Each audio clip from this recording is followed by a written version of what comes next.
کائنات کی سب سے مہنگی چیز احساس ہے جو دنیا کے ہر انسان کے پاس نہیں ہوتی۔ آپ کا اخلاق ہی آپ کا حسن ہے۔ اگر تم زندگی کے راستے پر کانٹے چھوڑتے جاؤ گے تو تمہارے پیچھے آنے والی تمہاری نسلیں اسی راستے پر لہولہان ہو جائیں گی۔ کبھی کسی ایسے شخص پر ظلم نہ کرو جس کے پاس فریاد کے لیے اللہ تعالیٰ کے سوا کوئی نہ ہو۔ خاموشی سب سے زیادہ آسان کام اور بہت زیادہ نفع بخش عادت ہے۔ مسکرائیے اور سب کو بتا دیجیے کہ آج آپ کل سے بھی زیادہ مضبوط انسان ہیں۔ شکوے بہت عزت دار ہوتے ہیں، سب سے نہیں ہوتے اور سب کے سامنے بھی نہیں ہوتے۔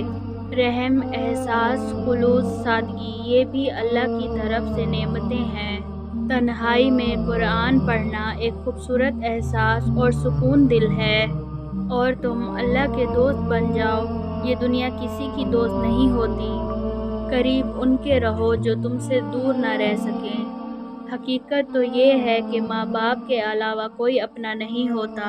ہزار چاہنے والوں سے ایک نبھانے والا بہتر ہوتا ہے۔ سب کچھ بدل جاتا ہے سوائے ایک ماں کے پیار کے۔ دکھاوے کی کوشش کبھی نہ کرو، جب کمال کو پہنچو گے تو خود ہی نظر آ جاؤ گے۔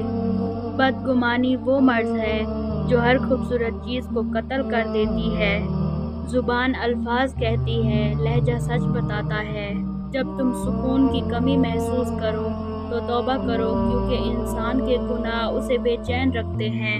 حضرت علی رضی اللہ تعالیٰ عنہ نے فرمایا، کسی کے منہ پر بے عزتی کرنا اسے قتل کر دینے کے برابر ہے۔ ایک طرف لمبی امیدیں اور ایک طرف کل نفس ذائقۃ الموت۔ مکڑی کے جالے سے بھی کمزور ہیں اس دنیا کے سہارے۔ جب تمہاری مشکلات حد سے بڑھنے لگیں تو سمجھ لو اللہ تمہیں کوئی بلند مقام دینے والا ہے۔ صبر اس طرح کرو جیسے روزہ رکھ لیا ہو، اس تسلی کے ساتھ کہ مغرب کی اذان ہونے ہے۔ امیدیں جب اللہ سے جڑی ہوں تو ٹوٹنے کا امکان نہیں ہوتا۔ اپنے ارادوں میں مخلص رہو، تم اللہ کی مدد ہمیشہ ساتھ پاؤ گے۔ وہ جو رات کو دن میں بدل سکتا ہے وہ نصیب بدلنے پر بھی قادر ہے۔ آپ کا ظاہر جیسا بھی ہو، آپ کے اندر کا انسان معنی رکھتا ہے۔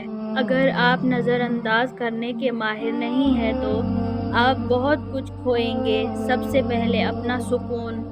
جتنا نیکی کی راہ پر چلو گے اتنی اللہ کی مدد آئے گی، جتنی اللہ کی مدد آئے گی اتنا کامیاب ہو جاؤ گے۔